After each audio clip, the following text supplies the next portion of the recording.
Dave Anderson here with the Fisherman magazine, and on this week's web fishing forecast we have big stripers moving into Rhode Island and Connecticut. We have winter flounder catches really just blossoming north of the Cape and all the way up through Boston Harbor. We have surf catches for stripers coming alive in Rhode Island, and we have fluke finally moving into Connecticut waters. Stay tuned for all that and more on this week's web fishing forecast. The fishing news is sponsored by these fine partners.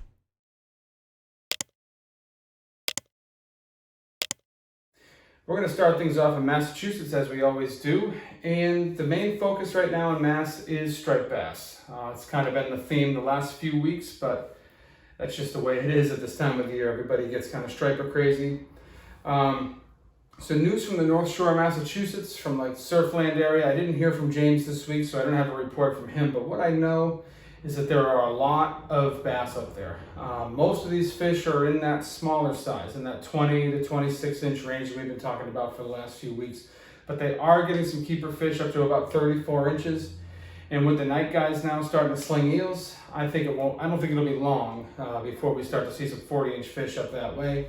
As you sort of head down the coast from there, kind of through Boston and down into North River, Scituate area, the fish are going to get a little bit bigger, still averaging in that cookie cutter size, but we're going to see more and more of those keeper size fish. Then out on the Cape, it's getting a little bit more like that late spring pattern that you're hoping for. The estuaries have a lot of fish still. Still seeing slot fish in there. I haven't heard anything over slot in those areas. I'm sure there's probably a few swimming around in there. Those bigger fish that were off Wellfleet, or in Wellfleet Harbor last week, they seem to have moved on. But the whole stretch of Outer Beach from Race Point all the way down has had fish. It's a sporadic thing. It's not like you're going to go to LeCounte's Hollow and always catch fish, but those beaches all have had fish. And these are again, cookie cutters and smaller slot fish. I haven't heard of any big fish out of those areas, at least as of yet. Kind of going down past the elbow, we're starting to get into more bluefish action, mixing with the stripers, Dennisport, Bass River, Popponesset, all the way down to Falmouth. That whole area there has got kind of a mix. Same size bass, no real big ones in there.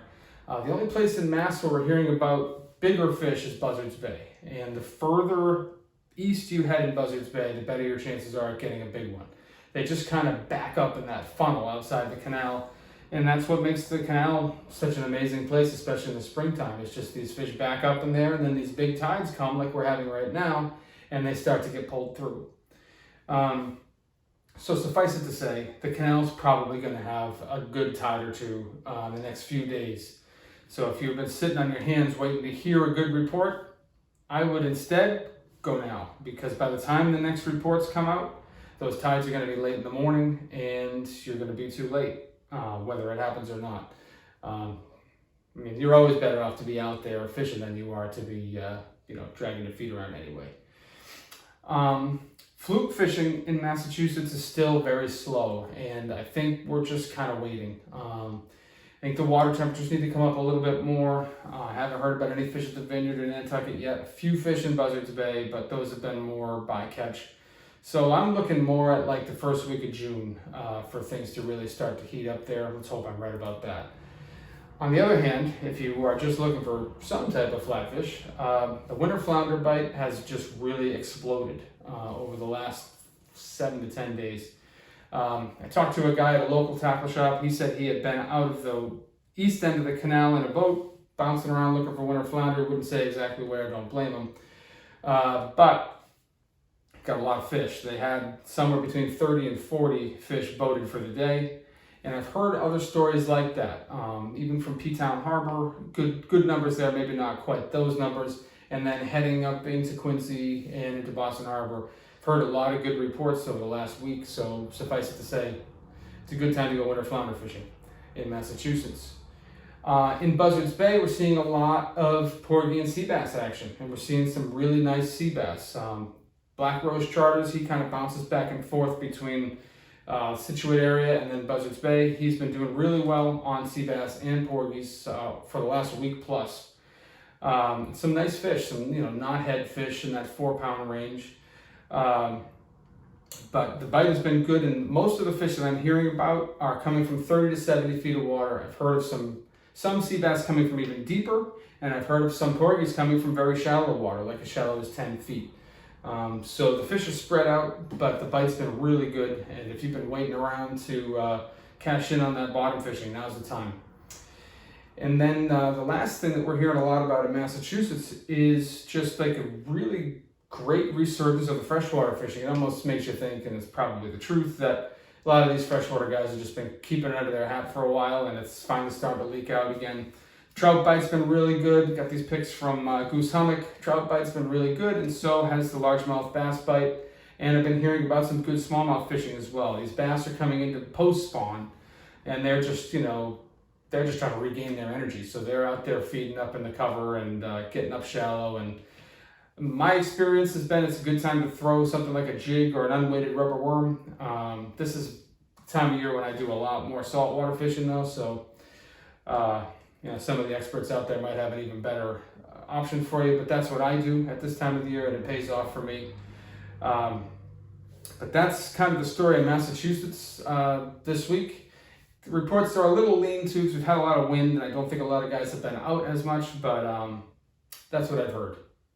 Bass catches in Rhode Island continue to impress everybody that's going out looking for them. It's that time of the year now when the boats just start to pile into Narragansett Bay. We're hearing about a lot more bigger fish. There's a lot of 20 to 30 pound fish now up in the bay. They're mostly following around these bunker schools, but you can find them on structure too. Sometimes they're just laying up in the shallows, just staging out of the current, just waiting, I guess, for schools of bunker to come by. I have heard about some 40-pound fish this week. I talked to Robbie from Newport Sport Fishing Charters. He sent me this picture of one of his clients with a 42-pounder. That fish was caught in a live bunker, but there's some big fish are coming on lures too. The guys that are catching on lures are just bouncing around. They're going around trying to find schools of active fish, pushing bunker around. The other good news on the striper front is that the surf catches have really started to blossom this week. I got some pictures here from Greg Taylor and Brian Testa. They had some really nice fish this week, up to 37 pounds on a sand beach in Rhode Island. Don't know anything more than that. They were getting them on mag darters and super strike darters. And they said the bite was really good. They said that the action was pretty fast when it turned on. And they said they went from catching like little dinks the last few weeks and even the last few nights to all of a sudden just a new body of fish moving in. And that's just sort of a testament to why you have to stick with it.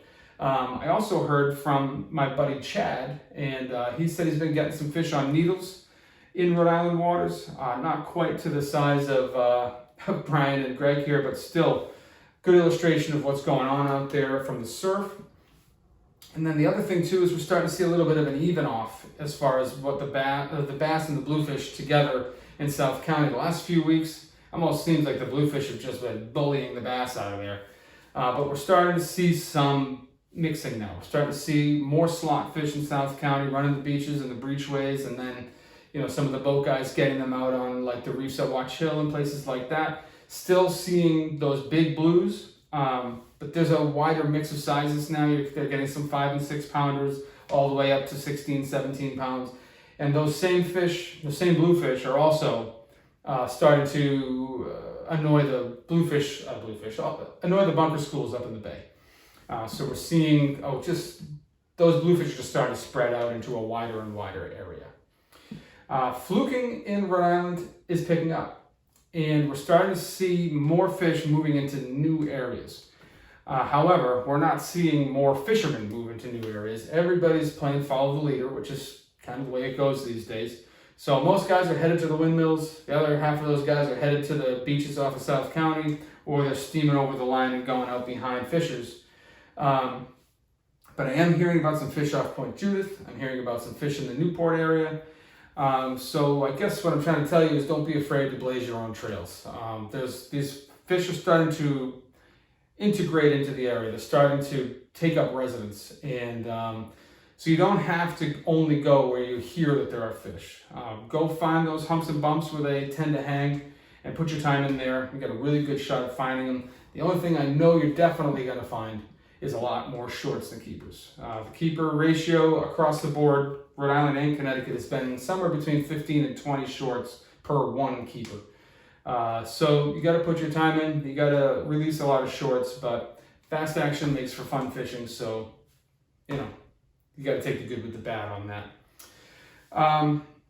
And then togging, I haven't heard a lot about togging. I know it's still decent. I would expect these fish are starting to move a little deeper, but I haven't heard a lot. I think it's just because the bass fishing is lighting up and the fluke are starting to move in and guys are just excited about other stuff. But you got a little bit of time left in the tog season here, so I would, I'd put your time in. And then I'm just going to toss it over to Harrison from Watch Shell Outfitters. He's got a little bit more to talk about what's going on in what's going on in the western part of the state. So let's hear what he has to say about that. Since we spoke last week, fluking is still the big story. Guys are getting fish all the way up to about 27 inches. It seems that there's a lot of shorts in the mix still, but when guys are hooking up, they're hooking up with some good fish, so try and get out after them. Here's a couple of pictures of some friends of the shop, Andrew and Mikey. Both of them got out this week and got some really nice fluke. Tog season is wrapping up on May 31st, but that leaves Memorial Day weekend, so I think a lot of guys are still going to get out and get the last of those tog before the season closes. We still have crabs at the shop, so please come on in and get yourself a nice big tog. Bluefish continue to be caught up and down the coast, inshore, offshore. It seems like they're just kind of everywhere. Us working in the tackle shop, we love bluefish because guys are coming in just about every day to refill on destroyed gear. I've heard of a couple of guys getting them on the fly rod and really not knowing what they were getting themselves into and breaking a couple of rods. So just up your tackle a little bit if you feel like you're going to be targeting them. The worm hatch is still going on. It seems like a lot of those back coves aren't really as hot now, and the worms are starting to move out closer to the ocean in these ponds and rivers as the water starts to heat up. So there's some bluefish in the mix as well as the bass on those worms now. The fly guys are doing well, but if you're casting with conventional gear, just throw out a casting egg and a small fly or a little rubber sluggo. It's a really fun way to catch these fish, and we have a great fishery around here for it, so take advantage. We've been talking a lot about squid fishing and the large adult bunker, and both of those being the prime forage species right now for the striped bass and bluefish. But this week I heard of a lot of nice sand eels coming in as well, filling in on sand flats and places like that. So with this full moon coming up this week, definitely get out. There's going to be some nicer fish that are following those sand eels, and hopefully you'll get a nice fish this week because some of those slot bass have been hard to come by, but I'm sure that they won't be in the coming weeks. And that's what I've got for you in Rhode Island. It just seems like things are coming together a little bit more. Actually, there is one thing that I forgot to say, and that is that the first few big fish have started to show up on the ledge of Block Island. Not a lot of them. The guys that went out there to fish said they had a mix of sizes from 25 inches up to 46 inches. But it's the first push of fish. Who knows if those ones are going to stay there. But all you eel droppers that are getting fired up for the next moon or maybe the one after that, it's good to hear that some of those bigger fish are hanging out there. So that's it, and that's that for Rhode Island. Moving over into Connecticut, the bass action has been good, pretty much border to border. There's definitely a size disparity from the eastern sound to the western sound. You're going to get much bigger fish in the west than you are in the east. On average, doesn't mean there's not a couple of giants out in the eastern end, but the reliable fishing for big fish is out west. What I'm hearing in the eastern sounds, the Thames has fish from the mouth all the way up to Greenville Dam. Most of these fish are under slot, a few in the slot, no real big fish to speak of in those areas. The race has been really good. There's been a lot of fish out there, so if you're just looking to bend a rod, you're going to catch a lot of bass there. There's a lot of cookie cutter fish, 20 to 26, good numbers of slots, definitely a few overs and probably a few trophies in there too. Same story in the gut, but there's a lot more blues in the gut, and these aren't real big blues. They're, topping out at maybe 7 pounds.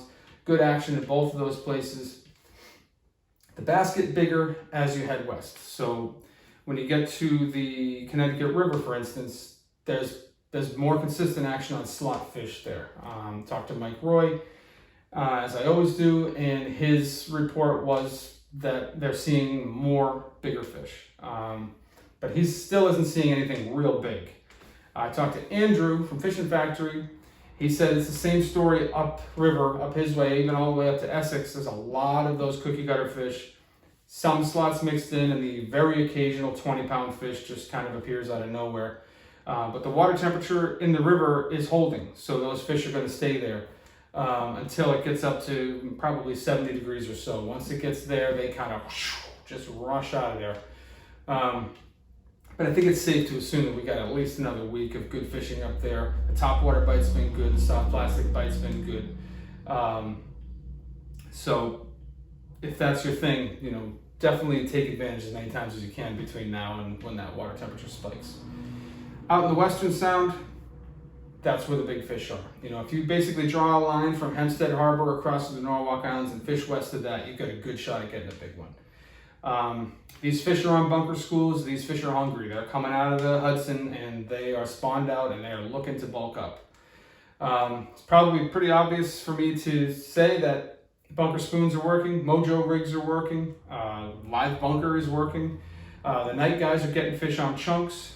And even when those fish get charged up and start pushing the bunker, they're getting fish on topwater plugs like the dock and big pencils and things like that. Big metal lips too. That's really the big story on striper fishing. They are getting some 20 to 30 pound fish in the Norwalk Islands too.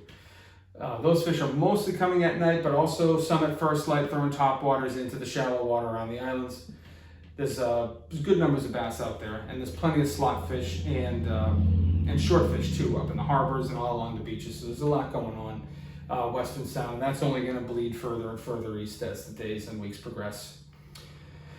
Sea bass seems to be best in the Central Sound. I haven't heard a lot from the western part of the Sound. I haven't heard a lot from the eastern part of the Sound. A little bit more west than east.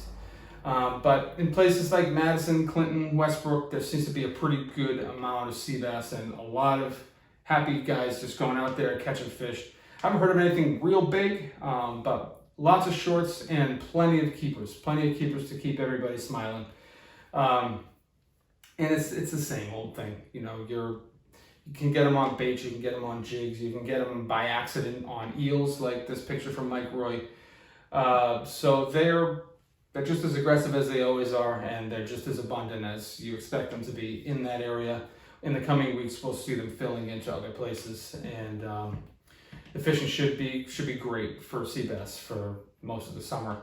If you are in the Western Sound and you want to target some, they are there. You just got to really micro target wrecks and rock piles. You're not gonna find them randomly. You've got to target structure. Fluking, we're hearing mixed reports from like Peconic Bay area, and there's a lot of porgies over there. There's been a surprising number of weak fish over there, but the fluke bite in Peconic has been mixed. At least the reports from there. A lot of guys are heading to Montauk. They're doing well.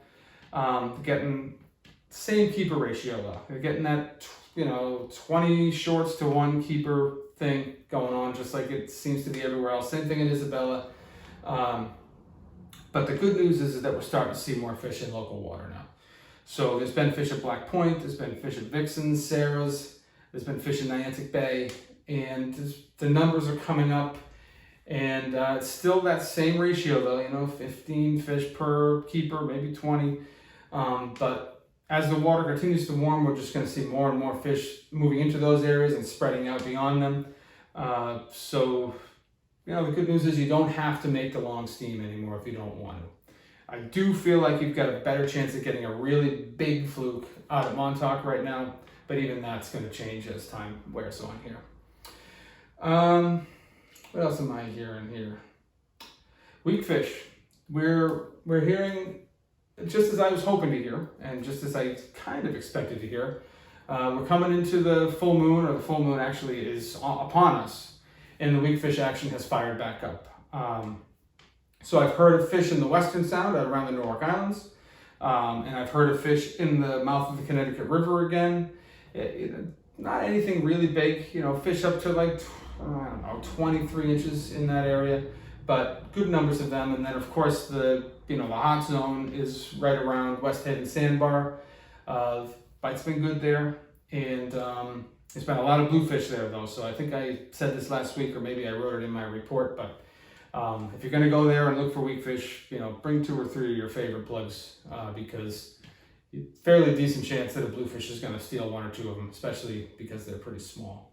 But that's what I've been hearing so far in Connecticut this week. Again, it's been a little bit of a slow week report-wise, just probably because of the wind. But we're coming into Labor Day week. We got a lot of wind to round out the rest of this week, although things are going to calm down a little bit. And then it looks a little better for the weekend. Let's hope that holds. So good luck this weekend.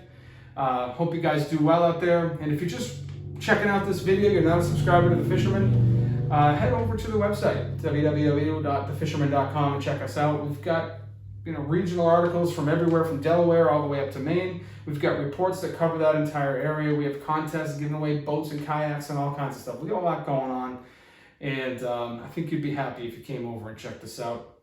In either case, give us a like, give us a subscribe, and click that little bell thing down there so you get a notification when we post a new video. We're putting up new content all the time. Thanks for watching. We'll see you guys next week. Steigercraft boats, built by people who fish our waters. Serious anglers choose Steigercraft for their 40 years of boat building experience right here in the Northeast and Mid-Atlantic. Visit steigercraft.com for a dealer near you.